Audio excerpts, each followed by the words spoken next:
But government జాబ్లో అది impossible. ఎందుకంటే మీరు ఒక గ్రూప్ 2 గ్రూప్ 3 ప్రిపేర్ అయ్యారు, ఒక 10 లక్షల మంది రాశారు, 10,000 ఉద్యోగాలు ఉన్నాయి. ఒక 1.5 ఇయర్ ప్రాసెస్ జరిగింది. ఈ 1.5 ఇయర్ ప్రాసెస్లో ఈ స్టూడెంట్ ప్రిపేర్ అవుతాడు. ప్రిపేర్ అయినాక లాస్ట్కి రిజల్ట్ వచ్చేది 10,000 మందికే.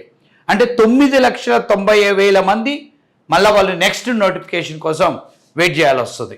సో ఆ నెక్స్ట్ నోటిఫికేషన్ ఇమీడియట్గా వస్తుందా అంటే అది చెప్పలేము.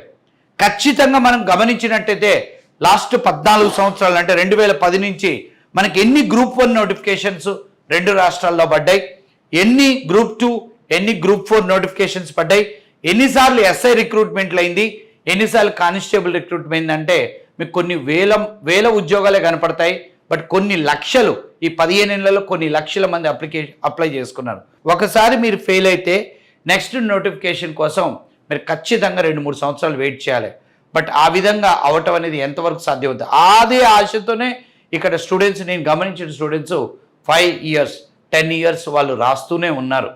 బట్ అదే మన సాఫ్ట్వేర్ సైడ్ వస్తే ఒక 6 నెలలు ఒక 8 నెలలు మీరు ఒక కోర్స్ ప్రిపేర్ అయ్యి మీరు దాంట్లో మీరు ఇంటర్వ్యూస్ అటెండ్ అవుతున్నప్పుడు ఏమవుతుంది అంటే ఒక 2, 3, 4 నెలలు అంటే 6 నెలలు ప్రిపరేషన్, ఒక 4 నెలలు ఇంటర్వ్యూలు కేటాయించుకుంటే మీకు ఇంటర్వ్యూస్ అటెండ్ అవ్వటం అనేది మీ ఓపికను బట్టి ఉంటుంది.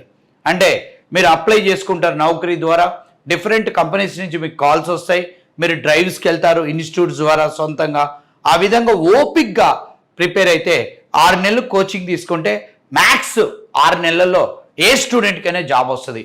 లేదు 6 నెలల్లో రాలేదు సార్, ఇంకో 2 నెలలు పెంచు అంటే 6 నెలలు ప్రిపేర్ అయ్యావు 8 నెలలు అంటే 1 ఇయర్ 4 months 1 year 3 months. ఇది వరస్ట్ కేస్. బట్ నేను చూసింది ఏంటంటే కరెక్ట్గా మీరు గవర్నమెంట్ జాబ్కి ప్రిపేర్ అయిన 10-12 గంటల ప్రిపరేషన్ కనుక చేసుకుంటే 4 నెలలు ప్రిపరేషన్ 2 నెలల్లో జాబ్ కొట్టచ్చు. ఎవరైతే స్టూడెంట్ నిర్లక్ష్య వైఖరితో ప్రిపేర్ అవుతాడో అతనికి 1 year 1.5 year పడుతుంది, అందులో డౌటే లేదు. అది నా అనుభవంతో చెప్తున్నాను.